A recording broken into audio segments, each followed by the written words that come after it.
नमस्कार, आप सभी का स्वागत है इंडिया डेली लाइव पर और आपके साथ मैं हूं आंचल श्रीवास्तव। खबरों का रुख करते हैं बड़ी खबर के साथ।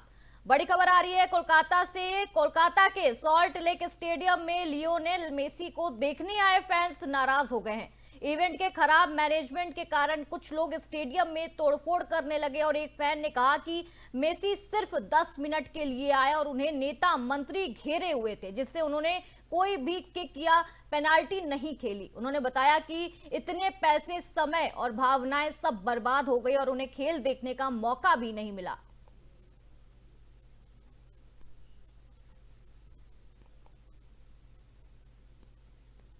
अब रुक कर लेते हैं यूपी की बड़ी खबरों पर। लखनऊ में बीजेपी प्रदेश कार्यालय से आज अहम तस्वीरें सामने आई हैं।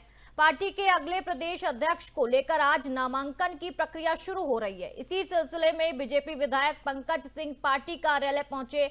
उन्होंने बताया कि आज नामांकन भरे जाएंगे और इसके लिए सभी तैयारियां पूरी कर ली गई है। प्रदेश अध्यक्ष का पद बीजेपी के लिए बेहद अहम माना जा रहा है, क्योंकि आने वाले समय में संगठन को मजबूत करने और चुनावी रणनीति तय करने में इसकी सबसे बड़ी भूमिका होगी।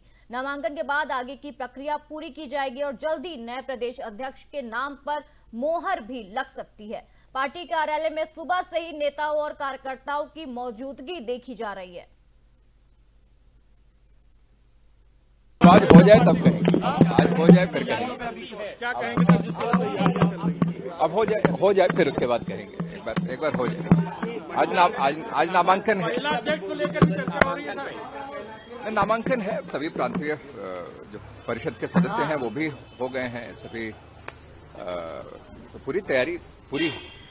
आज हो जाए तब कहेंगे, आज हो जाए फिर कहेंगे। मंडी में व्यापारियों को साइबर ठगी और ऑनलाइन धोखाधड़ी से बचाव के उपाय बताने के लिए चर्चा हुई है। सीओ नजीबाबाद ने व्यापारियों को साइबर अपराध से कैसे बचे ये विस्तार से समझाया है और कहा है कि पुलिस और व्यापारियों को सहयोग उनका जरूरी है। वहीं व्यापारियों ने मंडी के रास्तों में खड़ी गाड़ियों की समस्या भी उठाई और जल्द हटाने की भी मांग की। सीओ ने सभी समस्याओं को दूर करने का भरोसा देते हुए सभी से सहयोग की अपील की है। आज मंडी समित नजीबाबाद में यहाँ के जो सदस्य लोग हैं, अध्यक्ष जी हैं, उनके साथ और आम लोगों के साथ जो यहाँ पे वहाँ से गोष्ठी की गई है, जिसमें साइबर फ्रॉड को लेकर के जागरूकता के बारे में सचेत किया गया है। लोगों को बताया गया है कि कैसे वो अपने चीज़ों को बचा सकें, अपने अकाउंट्स को सेव कर सकें, किसी बहकावे में ना आवें और किसी प्रकार की अगर कोई उनको कोई पैसे मांगता है तो उसके बारे में संबंधित थाने, चौकी और संक्षेप अधिकारियों के पास फ़ोन करके जरूर जानकारी कर लें। और कोई व्यक्ति परिवार का सदस्य बन करके अगर उनसे पैसे मांग रहा है तो एक बार अपने उस परिवार के सदस्य से अपने व्यक्तिगत नंबर से बात जरूर कर लें, उसके पश्चात ही उनके अकाउंट में पैसे भेजें।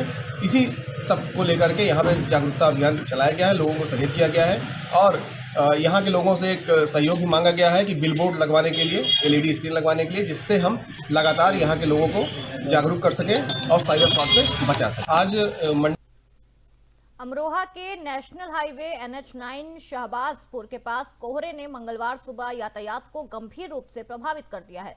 घने कोहरे की वजह से कई गाड़ियों में आपस में टक्कर हो गई है, जिसमें एक व्यक्ति की मौके पर ही मौत हो गई है। कई लोग घायल हो गए। घायल लोगों को तुरंत अस्पताल में भर्ती कराया गया। मौके पर पहुंची पुलिस ने जाम खुलवाने के प्रयास शुरू कर दिए हैं। वाहन चालकों से सावधानी बरतने की अपील लगातार की जा रही है। हादसे की वजह से हाईवे पर लंबा जाम लग गया, जिसे नियंत्रित करने के लिए अधिकारी लगातार काम कर रहे हैं।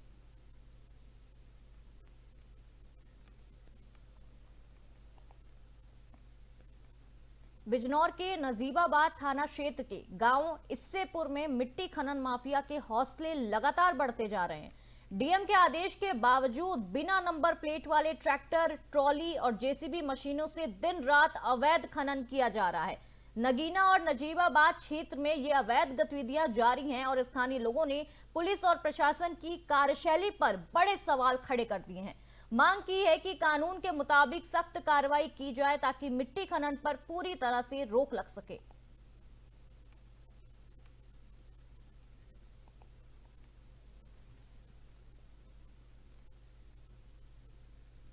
अलीनगर थाना क्षेत्र के बिलारी रीढ़ नेशनल हाईवे पर एक अधेड़ व्यक्ति का शव हाईवे के किनारे लोहे के ग्रिल में लटका मिला।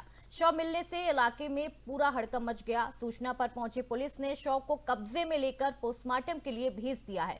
पुलिस हर पहलू की जांच में जुटी हुई है और ये पता लगाने की पूरी कोशिश कर रही है कि यह हत्या है या आत्महत्या। सभी संभावित एंगल को ध्यान में रखकर पुलिस घटनास्थल की छानबीन कर रही है।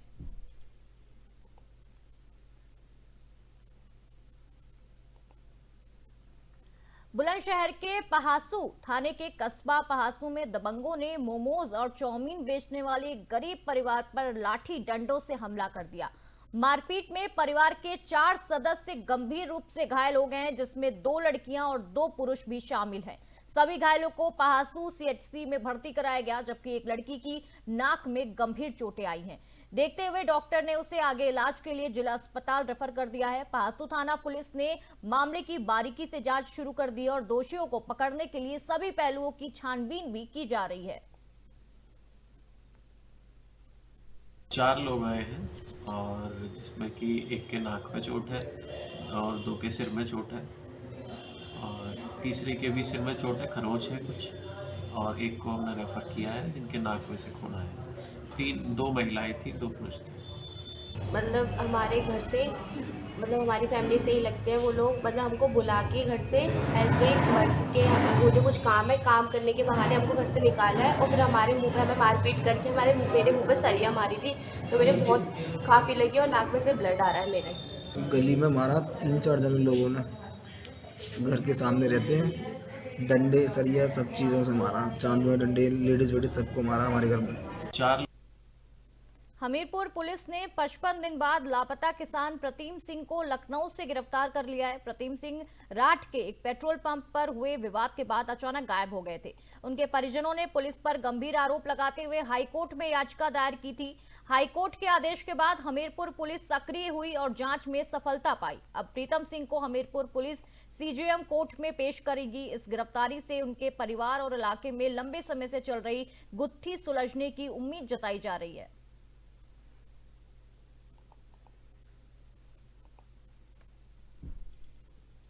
बुलंदशहर के अनरिया थाना क्षेत्र में NH 91 पर कोहरे की वजह से आधा दर्जन वाहन आपस में ही टकरा गए। हादसे में 10 यात्री घायल हो गए, जिन्हें तुरंत अस्पताल में भर्ती कराया गया।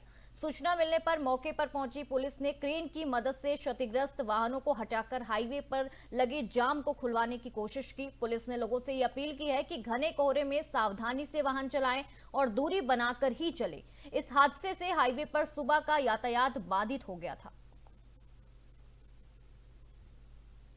आज सुबह करीब 8:30 बजे अरनिया थाना क्षेत्र में हाईवे पर घने कोहरे की वजह से लगभग 8-9 वाहन एक दूसरे से टकरा गए। इस चेन को ब्रेक करने के लिए पुलिस के द्वारा 3 स्थानों पर वाहनों को पीछे रुकवाया गया तथा जो क्षतिग्रस्त वाहन थे उनको तत्काल NH की सहायता से क्रेन वगैरह मंगवा कर वहाँ से हटवाया गया, हाईवे क्लियर कराया गया। इसमें 6-7 लोगों को मामूली चोटें आई हैं, कोई भी व्यक्ति गंभीर हालत में नहीं है। इनको बाद उपचार डिस्चार्ज कर दिया गया है। वर्तमान में ट्रैफिक व्यवस्था एवं कानून व्यवस्था की स्थिति सामान्य। आज सुबह मथुरा में 14 दिसंबर रविवार को अधिवक्ताओं का बड़ा सम्मेलन होने जा रहा है। इस कार्यक्रम में न्यायमूर्ति अशोक कुमार, सेवानिवृत्त कैबिनेट मंत्री लक्ष्मी नारायण चौधरी और कई प्रशासनिक अधिकारी भी शामिल होंगे।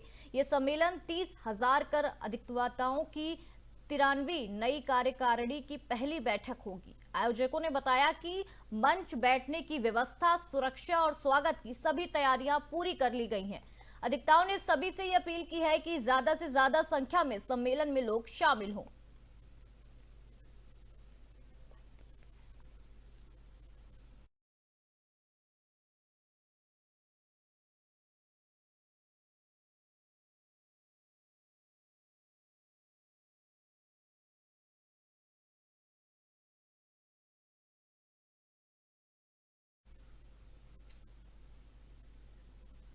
उत्तर प्रदेश के जनपद बिजनौर में तापमान गिरने से कोहरा छाया हुआ है और लोग ठंड से बचने के लिए आग के पास बैठे हुए नजर आ रहे हैं।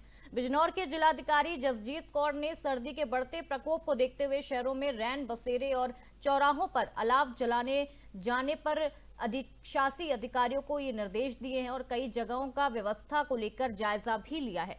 हालांकि लोग ठंड से बचने के लिए आग का सहारा ले रहे हैं और गर्म पदार्थों का सेवन भी कर रहे हैं। अगर दोपहर की बात करें तो सभी भी दोपहर में हल्की गर्मी देखने को मिल रही है। जनपद के कई क्षेत्रों में सुबह शाम घना कोहरा देखा जा रहा है। लोगों का मानना है कि सर्दी का ये तो सभी ट्रेलर है, एक हफ्ते बाद ठंड और भी ज्यादा बढ़ सकती है। घने कोहरे ने वाहनों की रफ्तार और भी उसमें ब्रेक लगा दिया है और हाईवे पर वाहन रेंगते हुए नजर आ रहे हैं। अगर बात किसानों की फसलों की करें तो किसानों की गेहूं की फसल को ठंड पड़ने से फायदा होगा। अन्य कई फसल घने कोहरे से प्रभावित भी हो सकती हैं।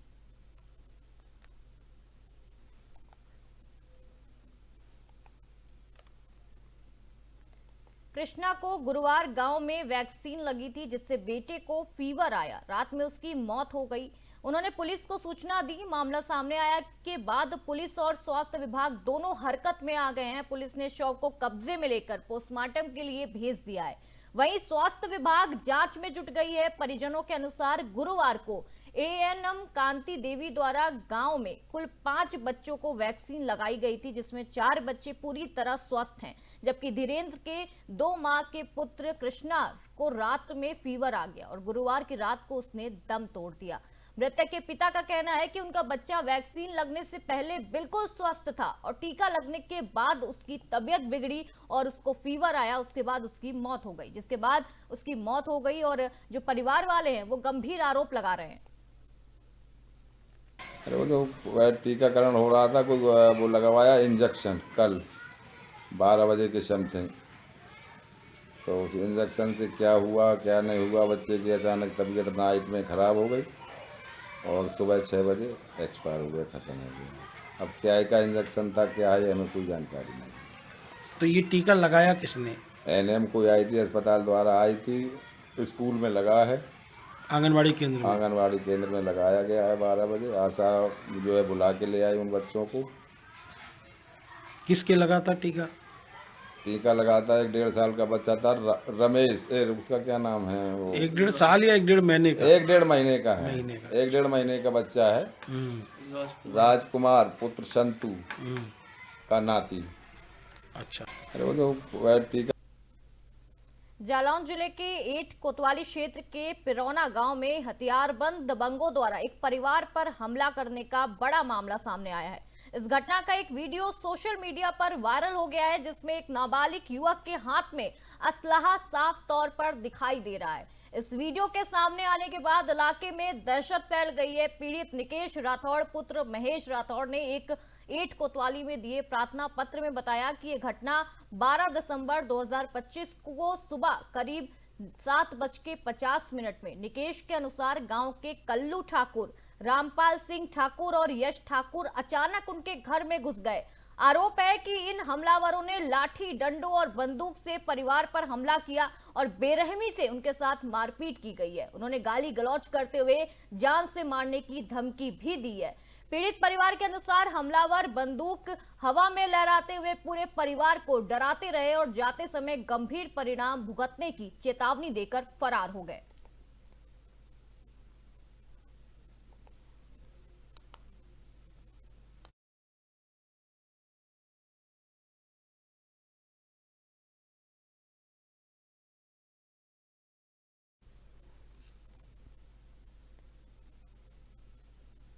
शुक्रवार को सुबह 6 बजे मोहल्ला तिलक नगर में बड़ी कार्रवाई की गई है। टीम ने छापेमारी की, अभियान चलाकर 4 घरों में बिजली चोरी पकड़ी है। इन घरों में सीधे बिजली लाइन से अवैध कनेक्शन लेकर बिजली का उपयोग किया जा रहा था।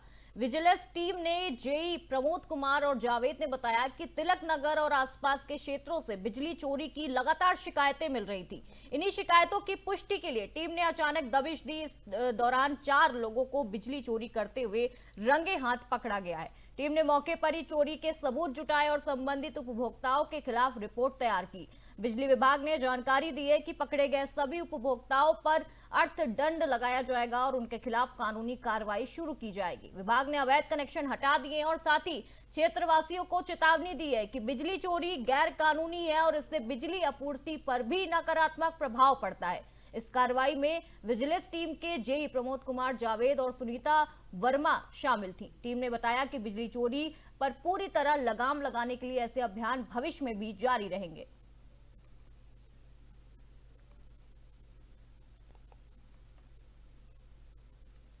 माधवगढ़ तहसील क्षेत्र के मिझौना गांव में शुक्रवार सुबह एक घटना हुई। दुकान में साफ सफाई करते समय फ्रीजर में करंट उतरने से दुकान संचालक की मौके पर ही मौत हो गई। मृतक कुंवर सिंह अपनी पर्राट किराना की दुकान में नियमित साफ सफाई कर रहे थे। इसी दौरान फ्रीजर में अचानक करंट आ गया, जिसकी चपेट में वो आ गए। गंभीर रूप से वो घायल होकर गिर पड़े। परिजनों और स्थानीय लोगों ने उन्हें तुरंत अस्पताल पहुंचाया, जहां डॉक्टरों ने परीक्षण के बाद उन्हें मृत घोषित कर दिया। इस घटना से गांव में दुख का माहौल है और मृतक की पहचान मिझौना गांव निवासी 40 वर्षीय कुंवर सिंह पुत्र प्राग नारायण के रूप में हुई है। कुंवर सिंह अपने पीछे 2 छोटे बच्चे और 13 वर्षीय भुवनेश और 11 वर्षीय वैभव को छोड़कर गए हैं। घटना की जानकारी मिलते ही पुलिस टीम मौके पर पहुंची और निरीक्षण किया। पुलिस ने पंचनामा भरकर शव को पोस्टमार्टम के लिए शुक्रवार सुबह 10 बजे भेज दिया है। पुलिस करंट लगने की पूरी परिस्थितियों की जांच कर रही है। वो दुकान साफ करी, दुकान साफ कर खोली बनने दुकान, लाइट का करंट दौड़ा, उसमें करंट शॉर्ट सर्किट होने के कारण उनका करंट लगा, उसमें आगी लग गई दुकान में। बिन्ने बजाने की कोशिश की आगी, उसमें प्लग खींचा, प्लग खींचने के वही चिपक गए। करंट लगने से भाई की मौत हो गई। किसकी भाई थे आपके? हाँ। क्या नाम था भाई का? कुंवर सिंह सनोत प्राग नारायण। तो वो क्या कर रहे थे जो करंट लगा? दुकान साफ करते, शॉर्ट सर्किट की वजह से प्लग खींचने से वो दुकान। बदायूं जिले में मूझासाज थाना पुलिस ने लूट और छीना झपटी की घटनाओं में वंचित चल रहे एक आरोपी को मुठभेड़ के दौरान दबोच लिया है। पुलिस कार्रवाई में आरोपी के पैर में गोली लग गई है। घायल आरोपी को उपचार के लिए जिला अस्पताल में भर्ती कराया गया है। उसके 2 साथी मौके से भागने में सफल रहे, जिनकी तलाश पुलिस में जुटी हुई है। पुलिस के मुताबिक 5 दिसंबर को थाना मुसाझग क्षेत्र में लूट और 6 दिसंबर को थाना बिसौली क्षेत्र में छीना झपटी की वारदात को अंजाम दिया गया था। इन घटनाओं के संबंध में केस दर्ज किए गए हैं। इन्हीं मामलों में नामजद वांछित आरोप उमेश उर्फ छोटा पुत्र सरनाम निवासी मिर्जापुर थाना कैंट बताया जा रहा है। जनपद बरेली को पुलिस ने शुक्रवार देर रात ग्राम गुलहड़िया के पास हुई मुठभेड़ में गिरफ्तार कर लिया है। आरोपी के पास से लूट के 6,200 रुपए नगद में मिले हैं और एक 305 बोर का तमंचा भी मिला है।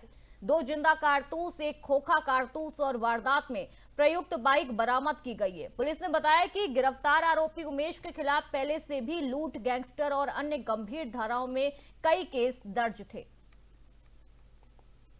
थाना मूसाझाग और एसओजी की संयुक्त टीम को आज शानदार सफलता हासिल हुई है। जैसा कि आपको पता था, थाना मूसाझाग पर मुकदमा अपराध संख्या 278/25 धारा 309(4) पंजीकृत हुआ था, जिसमें लूट की घटना अज्ञात अभियुक्तों ने कारित की थी। इसी क्रम में पुलिस टीम द्वारा जगह जगह दबिश दी जा रही थी, अभियुक्तों का पता किए जाने का प्रयास किया जा रहा था। आज मुखबिर से जानकारी मिली कि अभियुक्त पुनः क्षेत्र में घटना कारित करने आ रहे हैं। इसी क्रम में यहाँ चेकिंग लगाई गई थी और एक जो अभियुक्त है उसको आज पुलिस एनकाउंटर के बाद गिरफ्तार किया गया है। चेकिंग के दौरान जब पुलिस पार्टी द्वारा इनको रोकने का प्रयास किया गया तो ये अभियुक्त भागने लगे और इन्होंने पुलिस पार्टी के पीछा करने पर इन्होंने पुलिस पर फायरिंग कर दी। पुलिस को भी आत्मरक्षा इन पर फायरिंग करनी पड़ी। इसमें एक अभियुक्त घायल हो गया, जिसका नाम उमेश उर्फ छोटा निवासी ग्राम मिर्जापुर थाना कैंट बरेली है। इसके 2 साथी भागने में सफल रहे। एक हमारा सिपाही राजूपाल वो भी घायल हुआ है।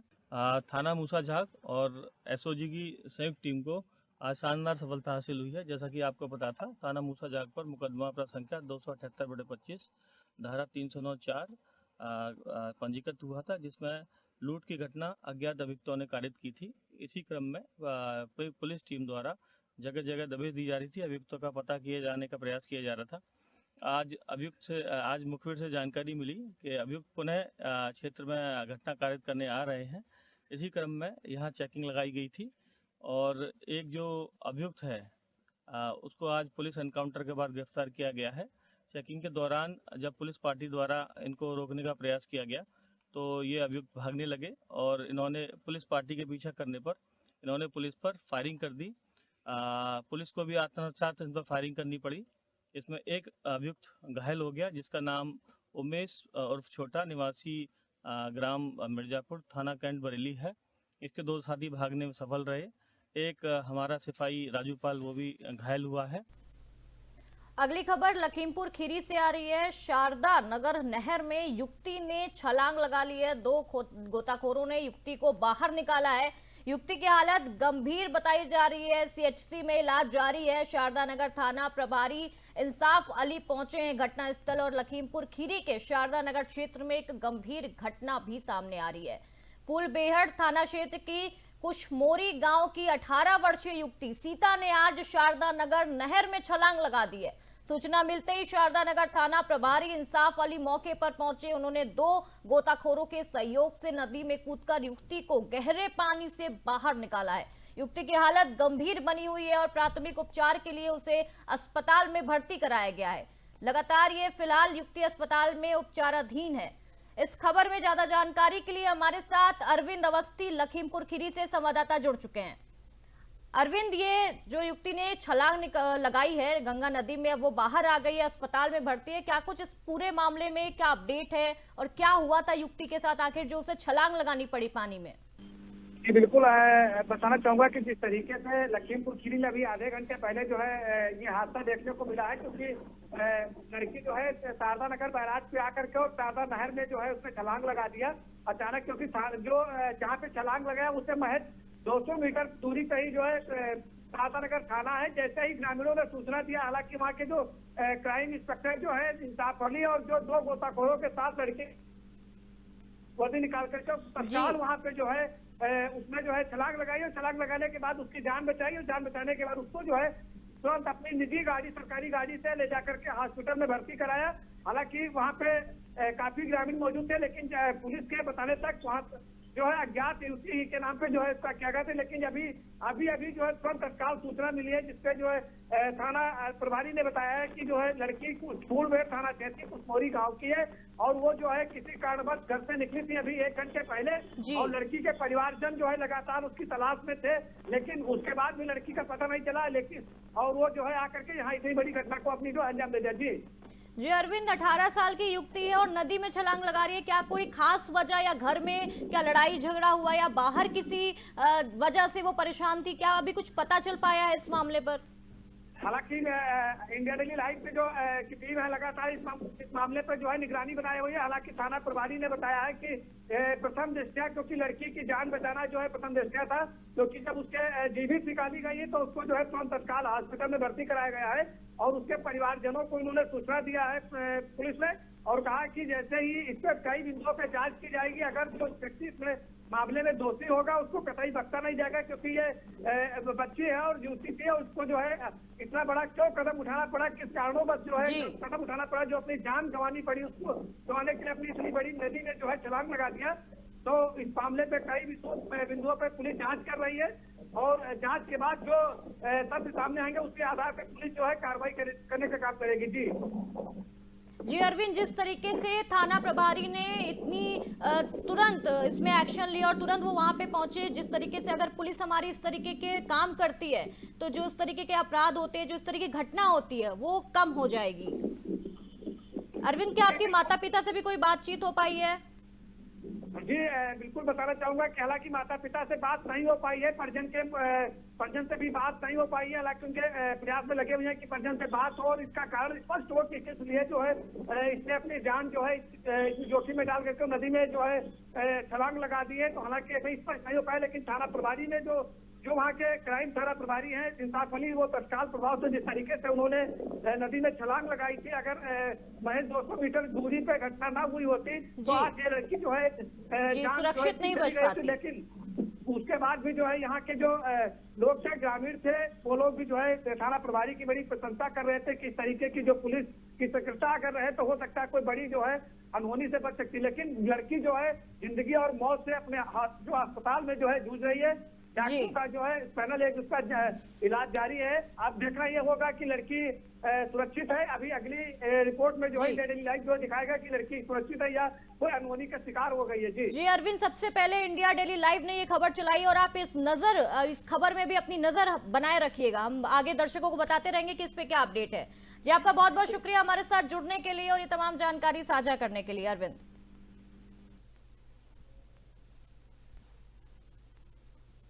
तो ये थी उत्तर प्रदेश तमाम बड़ी खबरों का सिलसिला यूं ही जारी रहेगा। आप देखते रहिए इंडिया डेली लाइव। नमस्कार।